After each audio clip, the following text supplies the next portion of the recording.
Ingenieros del túnel moderno del Canal de la Mancha, Eupalino excavó túneles de cada lado de la montaña hasta que se encontraron en el medio. Para tener éxito, Eupalino tenía que estar seguro de que cada punto se iniciara en la misma altura vertical a los lados opuestos de la montaña. Los túneles también tenían que coincidir en un plano horizontal. De lo contrario, se pasaría por un lado como barcos en la noche. Sin equipos de evaluación sofisticados, era un reto notable para ser tomado por cualquier ingeniero. Una teoría implicaba una caminata corta por una gran montaña. Al forjar un camino desde el manantial hasta la ciudad en líneas perpendiculares cortas, Eupalino mediría cada pequeña longitud para calcular los dos lados de un triángulo recto.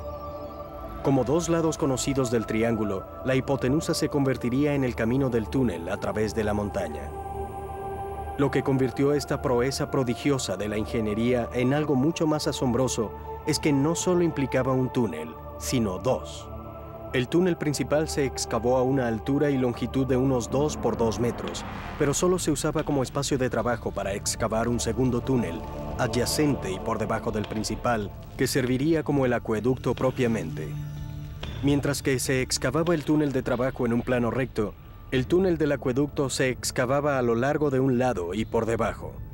Este segundo túnel necesitó tener un ángulo en una pequeña gradiente para permitir que el agua fluyera despacio hacia la ciudad. Era una cuestión de vida o muerte en las entrañas oscuras y peligrosas de la montaña.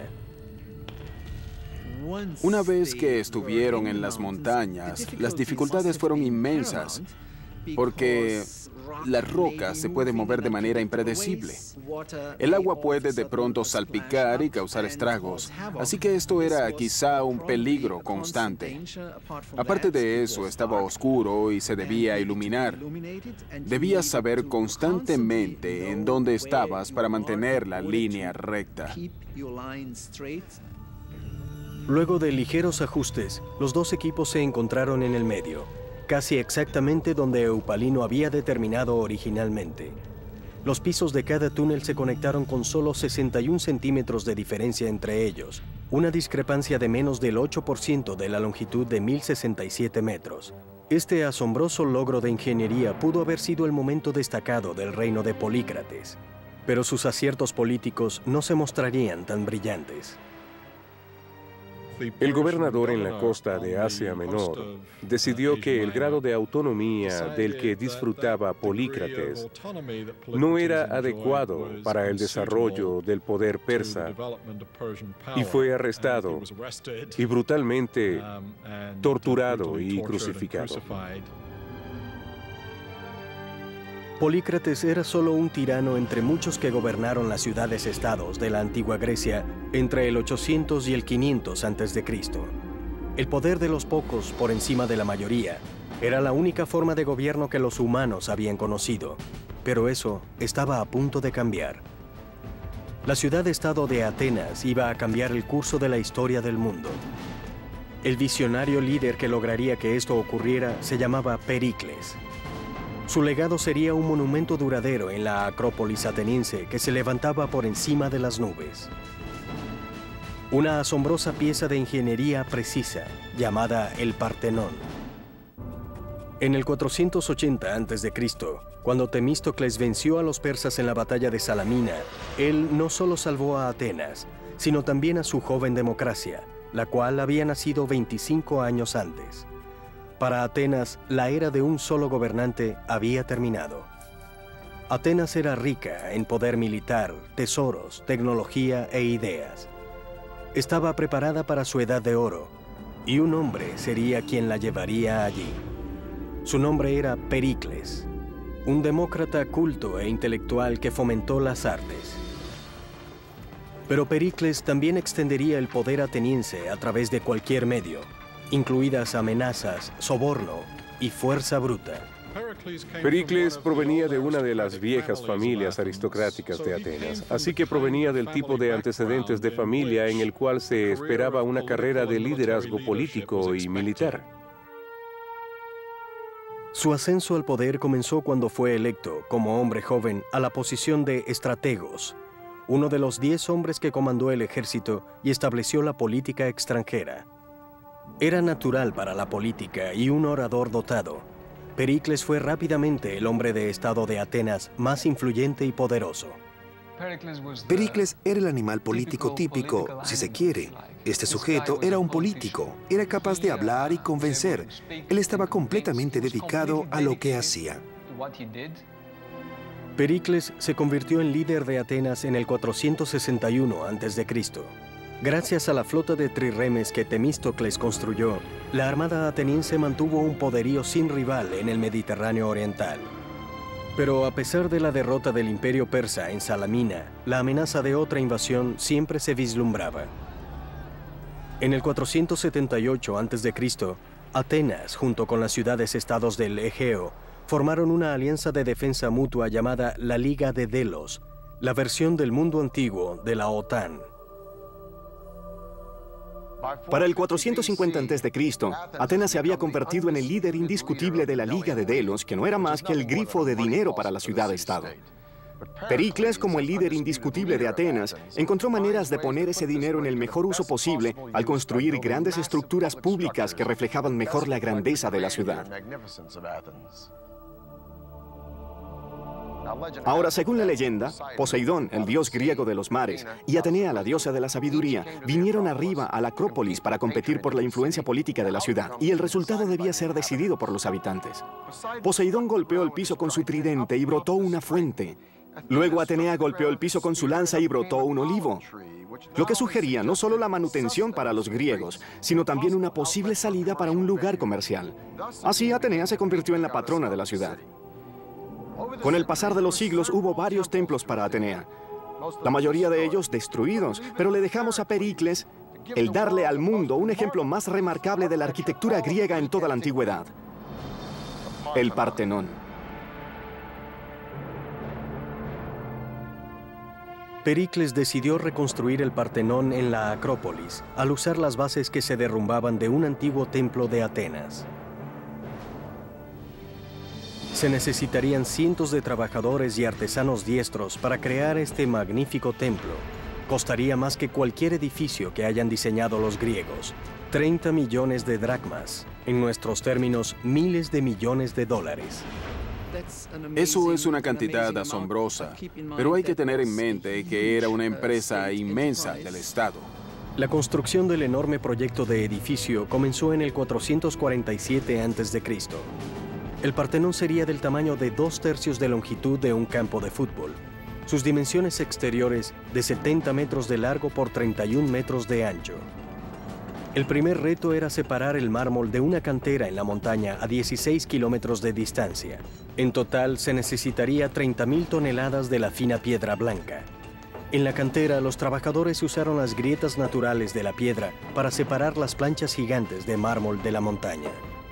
El primer paso es ubicar estas grietas y calcular si esta pieza de mármol es suficiente para mi propósito específico. El segundo paso es poner dentro de esas grietas aquellas grietas horizontales y las verticales, cuñas de acero. ¿Por qué? Porque se suministraba una gran energía al martillar todas estas cuñas simultáneamente. Así que gracias a una concentración de estrés, como decimos, la susceptibilidad del material formará más grietas. Una vez que estaban listas las planchas gigantes, bandas de hombres usaban palancas, sogas y poleas para maniobrar el mármol y preparar la piedra para su transporte a la Acrópolis. Pero a menudo ocurrían accidentes. Había un riesgo enorme de que se rodaran estos bloques y mataran a personas abajo. Pero cortar y transportar el mármol desde un costado de la montaña era solo la mitad de la batalla en la construcción del Partenón. Ahora los ingenieros tenían que contestar la pregunta de cómo levantar estos monstruos de mármol de 10 toneladas y erigir el más grande templo que el mundo haya visto alguna vez. Partenón fue la visión de Pericles, un líder ambicioso y dinámico que llevaría a Atenas a la Edad de Oro, nunca antes vista en la antigua Grecia. Era una afirmación. Éramos la ciudad más poderosa en Atenas. Somos la caldera de la democracia y del libre pensamiento. Tenemos a las mejores personas. Tenemos el mejor ejército, la mejor armada. Somos los líderes. El Partenón se diferenciaba de la mayoría de los templos de esos días, que consistían en una construcción en hexágono, con 6 columnas en un extremo y 13 a un lado. El Partenón sería un octágono más grande, con 8 por 17 columnas. Eso hace que el edificio sea muy diferente porque todos tienen la misma proporción.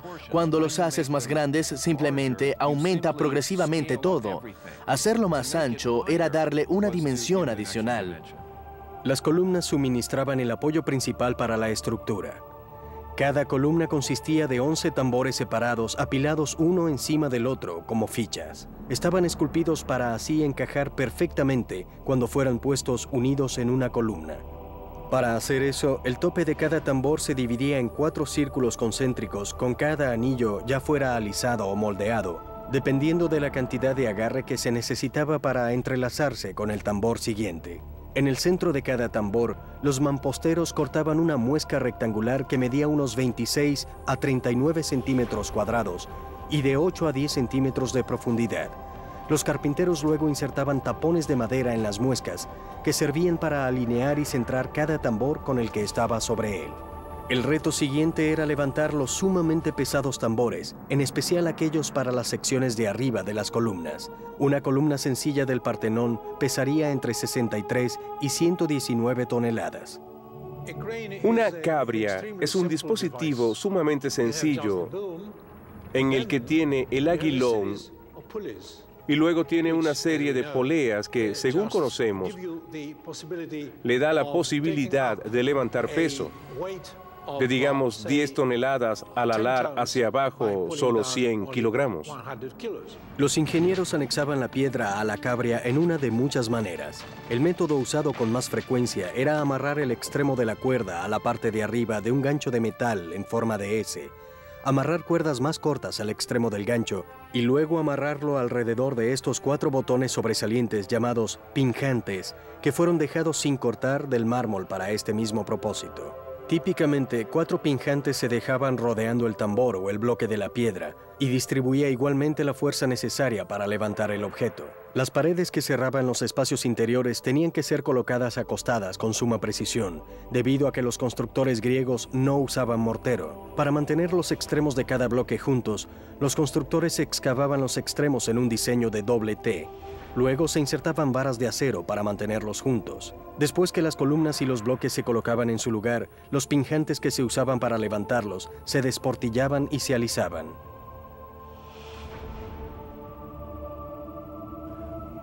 Hay un dicho según el cual no hay líneas rectas en el Partenón. Lo que quiere decir es que los arquitectos incorporaron una serie de especie de ilusiones ópticas cuando lo construyeron. Comienza con las escaleras, sube hasta las columnas, hasta arriba a la cima del edificio. El frontón, ese elemento triangular en el tope.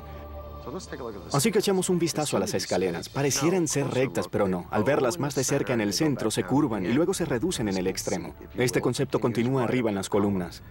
Esta columna es del orden dórico. No hay base. Pareciera crecer de la piedra.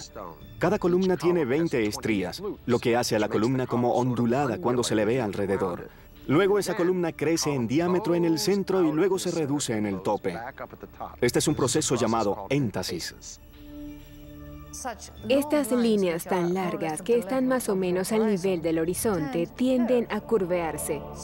Así que para eliminar este efecto, las curveaban hacia el otro lado. Así que el resultado, de nuevo, es más armónico y se ven como si fueran derechas. Porque si fuesen todas derechas, ángulos rectos perfectos, entonces se verían así. La función principal del Partenón era suministrar refugio para la monumental estatua de Atenea. El Partenón fue un edificio sumamente costoso, pero la estatua adentro de él fue casi igual de costosa al propio edificio, incluso más costosa. La estatua de Atenea tenía unos 10 u 11 metros de altura. Eso quiere decir unos 9 a 10 metros de altura o algo así. Y fue por los materiales. oro y marfil. Cientos de escultores crearon figuras